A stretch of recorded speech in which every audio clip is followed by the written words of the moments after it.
വിശദമായ വാർത്തകളിലേക്ക്. തൃശൂർ വാടാനപ്പള്ളി ഗണേശമംഗലത്ത് വിരമിച്ച അധ്യാപികയെ തലക്കടിച്ച് കൊലപ്പെടുത്തി കവർച്ച. 72 വയസ്സുള്ള വസന്തയാണ് കൊല്ലപ്പെട്ടത്. മോഷണ ശ്രമത്തിനിടെയാണ് കൊലപാതകമെന്നാണ് സൂചന. ഇന്ന് രാവിലെ 7 മണിയോടെയായിരുന്നു സംഭവം. നിലവിളി കേട്ട നാട്ടുകാരാണ് ചോരയിൽ കുളിച്ചു കിടന്ന വസന്തയെ കണ്ടത്. ഒരാൾ മതിൽ ചാടി പോകുന്നത് കണ്ടെന്നാണ് നാട്ടുകാരുടെ മൊഴി.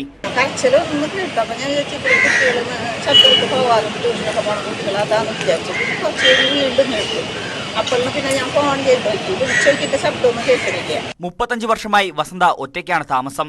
കഴുത്തിലുണ്ടായിരുന്ന സ്വർണ്ണമാല നഷ്ടപ്പെട്ടതായും സംശയമുണ്ട്. മോഷണം നടത്താനാണ് കൊലപാതകം എന്ന സംശയം ഇതോടെ ബലപ്പെട്ടു. തളിക്കുളം SNUVP സ്കൂളിലെ അധ്യാപികയായിരുന്നു കൊല്ലപ്പെട്ട വസന്ത. സാക്ഷിമൊഴികളുടെ അടിസ്ഥാനത്തിൽ മനോപ്പറമ്പിൽ ജയരാഗ് എന്ന മണിയെ പോലീസ് അറസ്റ്റ് ചെയ്തിട്ടുണ്ട്. ന്യൂസ് 18 തൃശൂർ. തേങ്ങാത്താനയിൽ വീണ യുവതി മരിച്ചു. മലപ്പുറം പുതുപൊന്നാനി സ്വദേശിനി ലേലയാണ് മരിച്ചത്. ചികിത്സയിലിരിക്കെയാണ് മരണം.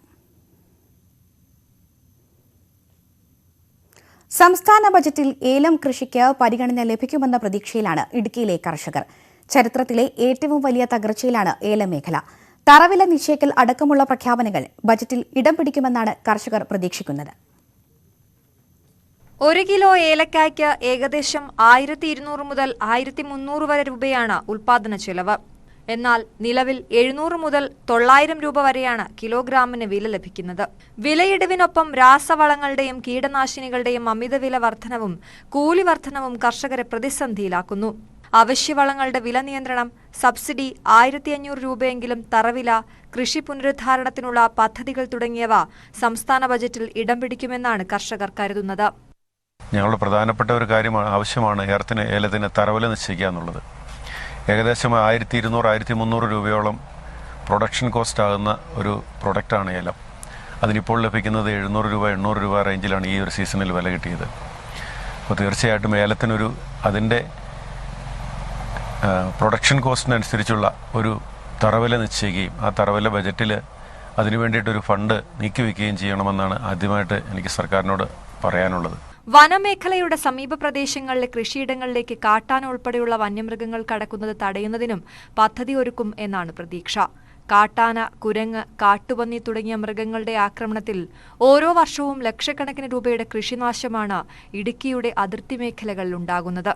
ന്യൂസ് 18 ഇടുക്കി. കണ്ണൂരിൽ ഓടിക്കൊണ്ടിരുന്ന കാറിന് തീപിടിച്ച് പൂർണ്ണ ഗർഭിണിയും ഭർത്താവും മരിച്ചു. കുറ്റാറ്റൂർ സ്വദേശികളായ റീഷയും ഭർത്താവ് പ്രജിത്തുമാണ് മരിച്ചത്. കാറിലുണ്ടായിരുന്ന മറ്റ് 4 പേർ രക്ഷപ്പെട്ടു. കണ്ണൂർ നഗരത്തിൽ ആളുകൾ നോക്കി നിൽക്കെയാണ് പൂർണ്ണഗർഭിണിയായ റീഷയും ഭർത്താവും കത്തിക്കരിഞ്ഞത്. പ്രസവം അടുത്തതിനാൽ യുവതിയെ പരിശോധനയ്ക്കായി ആശുപത്രിയിലേക്ക് കൊണ്ടുപോകുകയായിരുന്നു കുടുംബം. ജില്ലാ ആശുപത്രിയിൽ എത്തുന്നതിന് 500 മീറ്റർ മുൻപാണ് വാഹനത്തിന് തീപിടിച്ചത്. റീഷയും ഭർത്താവും മുൻസീറ്റിലായിരുന്നു. ഒരു കുട്ടിയുൾപ്പെടെ പുറകിലിരുന്ന 4 പേർ പെട്ടെന്ന് തന്നെ ഡോർ തുറന്ന് പുറത്തിറങ്ങി രക്ഷപ്പെട്ടു. മുന്നിലിരുന്ന റീഷയ്ക്കും ഭർത്താവിനും ഡോർ ജാമായതിനാൽ പുറത്തിറങ്ങാനായില്ല. തീയും പുകയും പെട്ടെന്ന് പടർന്നതിനാൽ രക്ഷാപ്രവർത്തനത്തിനായി ഓടിക്കൂടിയ നാട്ടുകാരും നിസ്സഹായരായി. തൊട്ടടുത്തുള്ള അഗ്നിരക്ഷാ നിലയത്തിൽ വിവരം അറിയിച്ചെങ്കിലും സേനാ അംഗങ്ങൾ എത്തുന്നതിനു മുമ്പ് ഇരുവരും മരിച്ചിരുന്നു. കണ്ണൂർ സിറ്റി പോലീസ് കമ്മീഷണർ ഉൾപ്പെടെയുള്ള ഉദ്യോഗസ്ഥർ സ്ഥലത്തെത്തി. ഫോറൻസിക് സംഘവും പരിശോധന നടത്തി. റീഷയുടെയും ഭർത്താവിൻ്റെയും ഭൗതിക ശരീരം ജില്ലാ ആശുപത്രിയിലേക്ക് മാറ്റിയിട്ടുണ്ട്. ന്യൂസ് 18 കണ്ണൂർ. വയനാട് പൊന്മുടിക്കോട്ടയിൽ ചത്തത് വളർത്തുമൃഗങ്ങളെ ആക്രമിച്ച കടുവയെന്ന് വനംവകുപ്പിന്റെ സ്ഥിരീകരണം. 1.25 വയസ്സ് പ്രായമുള്ള ആൺകടുവയാണ് ചത്തത്. ഇനിയും പ്രദേശത്ത് കടുവകൾ ഉണ്ടെന്നാണ് നാട്ടുകാർ പറയുന്നത്. നെന്മേനി അമ്പൂത്തി പാടിപ്പറമ്പിലെ സ്വകാര്യ തോട്ടത്തിലാണ് ഇന്നലെ വൈകിട്ട് 6 മണിയോടെ കടുവയുടെ ജഡം കണ്ടത്. 1.25 വയസ്സ് പ്രായമുള്ള ആൺകടുവ കഴുത്തിൽ കുരുക്ക് കുടുങ്ങി ചത്ത നിലയിലായിരുന്നു. ബത്തേരി കുപ്പാടി വനംവകുപ്പിന്റെ ലാബിലാണ് കടുവയുടെ പോസ്റ്റ്മോർട്ടം നടക്കുന്നത്. പൊന്മുടിക്കോട്ടയിൽ വളർത്തുമൃഗങ്ങളെ ആക്രമിച്ച കടുവ തന്നെയാണിതെന്നും വനംവകുപ്പ് സ്ഥിരീകരിച്ചു. നമുക്ക് ക്യാമറ ട്രാപ്പിൽ കിട്ടിയിരുന്ന അതേ മെയിൽ കബ്ബ് തന്നെയാണ് ഇതിൽ ഇങ്ങനെ വന്നിരിക്കുന്നത്. അപ്പോൾ ആ ഒരു അമ്പലവയൽ എടക്കൽ ഭാഗത്ത് തന്നെയായിരുന്നു അതിൻ്റെ ഒരു ഓപ്പറേഷൻ. ആ ഭാഗത്തായിരുന്നു കുറച്ച് ദിവസമായിട്ട് നമുക്ക് ചെറിയ ചെറിയ ഇഷ്യൂ ആ ഭാഗങ്ങളിലുണ്ടായിരുന്നു. അപ്പോൾ അത് തന്നെയാണ് നമുക്ക് ക്യാമറ ട്രാപ്പ് ഇമേജുമായിട്ട് ഒത്തുനോക്കിയപ്പോൾ അത് തന്നെയാണെന്നാണ് ഐഡന്റിഫൈ ചെയ്തത്. പ്രദേശത്ത് ഇനിയും കടുവകൾ ഉണ്ടെന്നാണ് നാട്ടുകാരുടെ ആശങ്ക. കടുവയെ തുരത്താനുള്ള നടപടികളുമായി വനംവകുപ്പ് മുന്നോട്ട് പോവുകയാണ്. പൊന്മുടിക്കോട്ട പ്രദേശത്ത് 2.5 മാസത്തിനിടെ 19 വളർത്തുമൃഗങ്ങളാണ് വന്യമൃഗങ്ങളുടെ ആക്രമണത്തിൽ ചത്തത്. ന്യൂസ് 18 വയനാട്. കാട്ടാന ശല്യത്തിൽ പൊറുതിമുട്ടി അട്ടപ്പാടിയും ധോണിയും. ഇന്നലെ 2 പ്രദേശങ്ങളിലും കാട്ടാന ഇറങ്ങി വ്യാപകമായി കൃഷി നശിപ്പിച്ചു. PT7 പിടികൂടിയിട്ടും ധോണിയിൽ കാട്ടാന ശല്യം തുടരുന്നത് പ്രദേശവാസികളെ ആശങ്കപ്പെടുത്തുന്നു.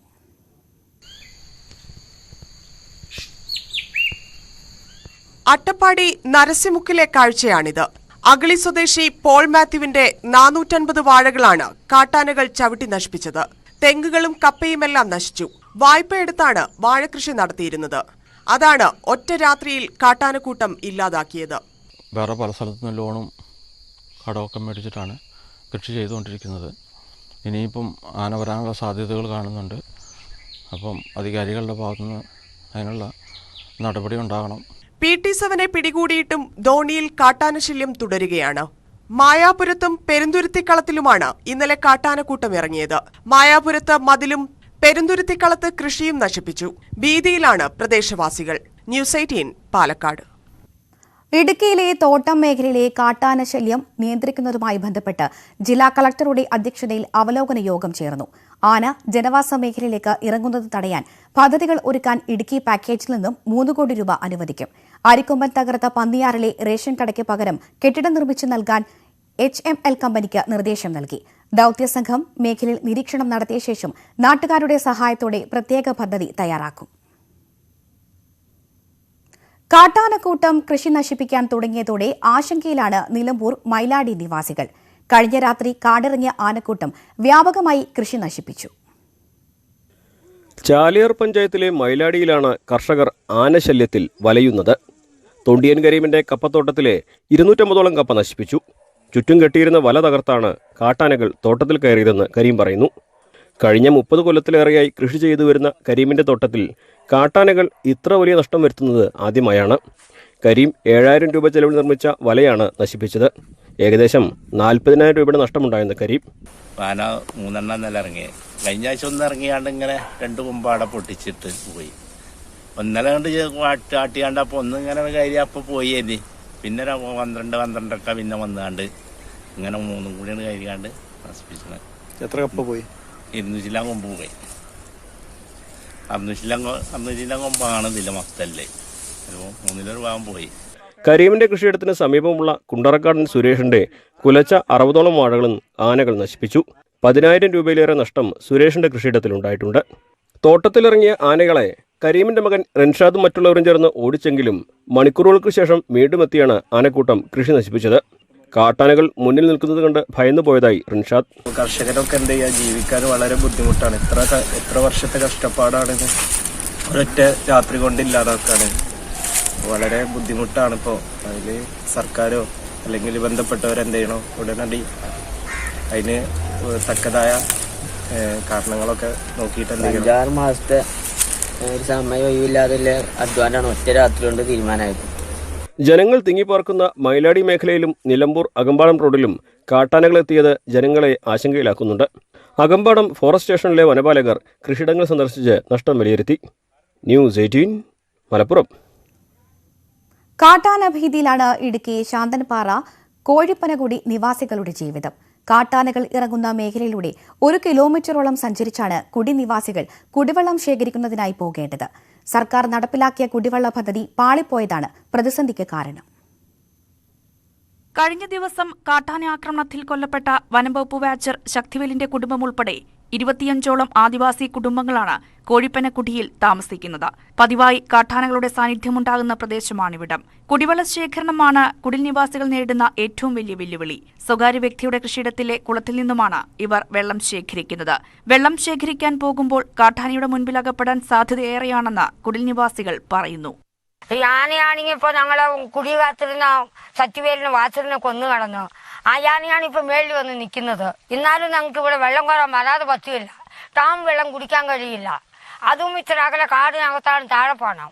ഇത് 1 കിലോമീറ്റർ അങ്ങോട്ടുനിന്ന് ഇങ്ങോട്ട് വരാൻ 1 കിലോമീറ്റർ, വെള്ളം ചുമന്നു കൊണ്ടുപോകുന്ന 1 കിലോമീറ്റർ. വേനൽക്കാലത്ത് കടുത്ത കുടിവെള്ളക്ഷാമം അനുഭവപ്പെടുന്ന മേഖലയാണ് ഇവിടം. കാട്ടാനകൾ ഉൾപ്പെടെയുള്ള വന്യമൃഗങ്ങളും വെള്ളം കുടിക്കുന്നത് നാട്ടുകാർ വെള്ളം ശേഖരിക്കുന്ന കുളത്തിൽ നിന്നുമാണ്. വെള്ളം ശേഖരിക്കാൻ പോയ നാട്ടുകാരെ ആനയോടിച്ച സംഭവങ്ങളും നിരവധിയാണ്. ഞങ്ങൾ ഇവിടെ നിന്ന് കുടിയിൽ നിന്ന് 1 കിലോമീറ്റർ നടന്നാണ് ഞങ്ങൾ ഈ കിണറ്റിൽ വന്ന് വെള്ളം എടുത്തോണ്ട് വന്നേ. ആ വാച്ചറെ കൊന്ന ആനക്കൂട്ടം ഇവിടെ നിൽക്കുന്ന സ്ഥലമാണ്. 6 മണിക്ക് വന്നാലേ ഞങ്ങൾക്ക് ഇവിടെ വെള്ളം എടുത്ത് ഭക്ഷണം ഉണ്ടാക്കാൻ പറ്റുള്ളൂ. 2014-15 സാമ്പത്തിക വർഷത്തിൽ ലക്ഷങ്ങൾ മുടക്കി കുടിവെള്ള പദ്ധതി ഒരുക്കിയെങ്കിലും ഏതാനും മാസങ്ങൾ മാത്രമാണ് പദ്ധതിയിൽ നിന്നും കുടിൽനിവാസികൾക്ക് വെള്ളം ലഭിച്ചത്. വീടുകളിൽ പൈപ്പ് കണക്ഷനുകൾ സ്ഥാപിച്ചിരുന്നെങ്കിലും ഇവിടേക്ക് ഇപ്പോൾ വെള്ളം എത്തുന്നില്ല. ന്യൂസ് 18 ഇടുക്കി. കായംകുളം താലൂക്ക് ആശുപത്രിയിൽ വസ്ത്ര ബാങ്ക് ഒരുക്കി rotary club of Krishnapuram Royals ആണ് നൂതന ആശയവുമായി രംഗത്തെത്തിയിരിക്കുന്നത്. അപകടത്തിൽ പരിക്കേറ്റ് താലൂക്ക് ആശുപത്രിയിൽ എത്തുന്നവർക്ക് വലിയ ആശ്വാസമാക്കുകയാണ് ഈ വസ്ത്ര ബാങ്ക്. അപകടത്തിൽപ്പെട്ട് പരിക്കേറ്റവരെ ആശുപത്രിയിലെത്തിക്കുമ്പോൾ രക്തം പുരണ്ട വസ്ത്രങ്ങൾ മാറ്റേണ്ട സാഹചര്യമുണ്ട്. പലപ്പോഴും രോഗിയുടെ ബന്ധുക്കളോ സുഹൃത്തുക്കളോ എത്തുന്നതിന് മുൻപ് തന്നെ വസ്ത്രം ആവശ്യമായി വരും. ഈ സാഹചര്യത്തിലാണ് വസ്ത്ര ബാങ്ക് സഹായകമാകുന്നത്. വസ്ത്രങ്ങൾ തീരുന്ന മുറയ്ക്ക് റോട്ടറി ക്ലബ്ബ് വാങ്ങി നൽകും.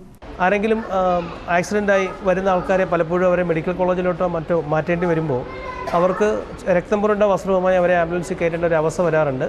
അത് ഒഴിവാക്കാൻ വേണ്ടിയിട്ട് ഇവിടുത്തെ അന്നത്തെ ഡോക്ടേഴ്സിൻ്റെ നിർദ്ദേശപ്രകാരമാണ് അല്ലെങ്കിൽ അഭ്യർത്ഥന പ്രകാരമാണ് വസ്ത്ര ബാങ്ക് ഞങ്ങൾ മെയിൻറ്റെയിൻ ചെയ്യുന്നുണ്ട്. അതിൽ കൈലി, തോർത്ത് അങ്ങനെയുള്ള ഡ്രസ്സുകളാണ് ഞങ്ങൾ പ്രൊവൈഡ് ചെയ്തിട്ടുള്ളത്.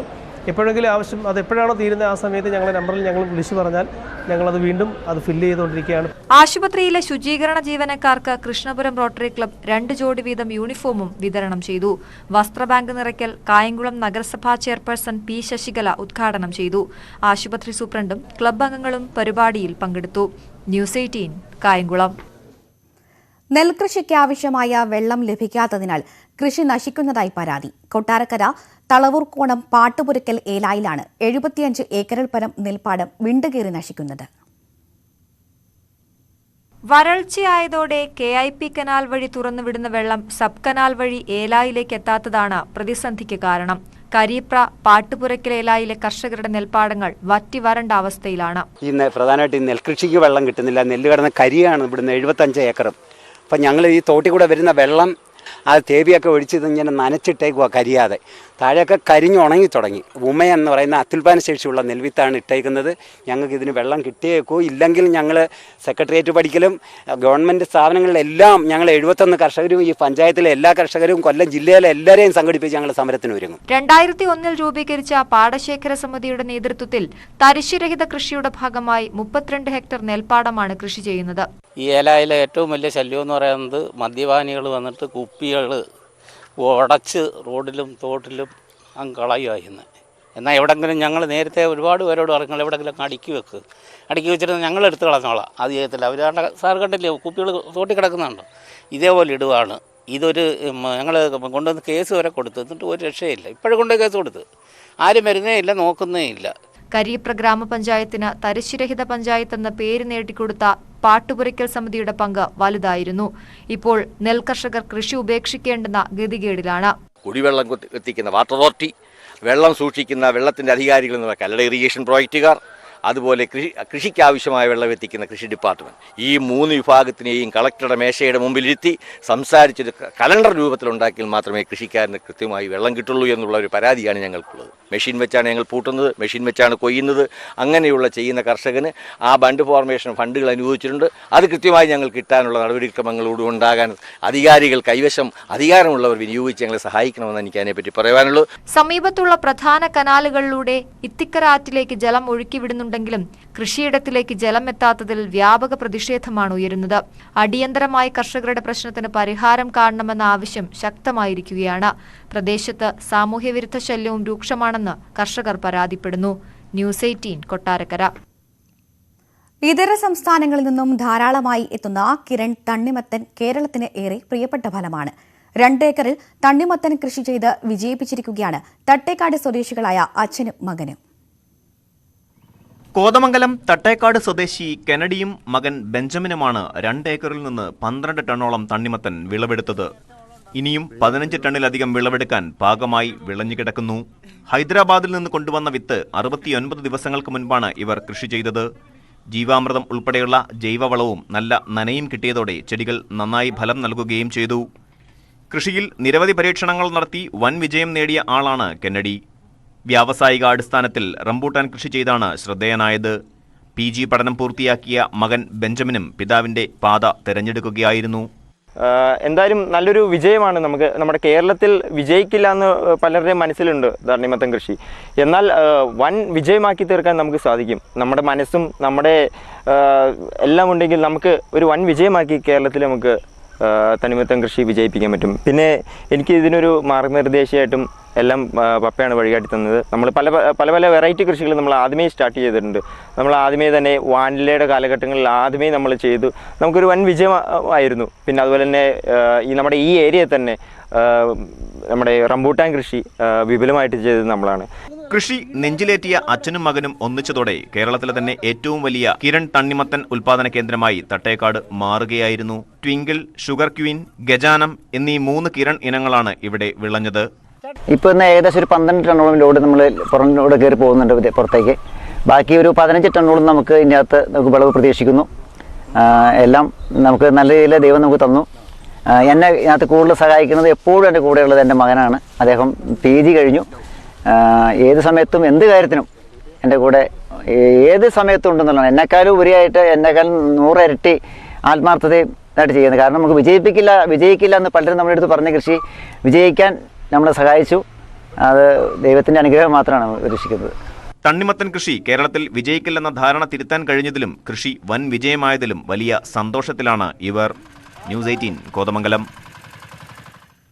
കാഴ്ചക്കാർക്ക് കൗതുകം പകർന്ന് കോഴിക്കോട് കാരശ്ശേരി പഞ്ചായത്തിലെ മുരിങ്ങംപുറായിൽ കമണ്ടലു മരം കായ്ച്ചു. റിട്ടയർഡ് അധ്യാപകനായ കോയ മാസ്റ്ററുടെ വീട്ടിലാണ് കാലാബാഷ് എന്നറിയപ്പെടുന്ന കമണ്ടലു മരം കായ്ച്ചത്.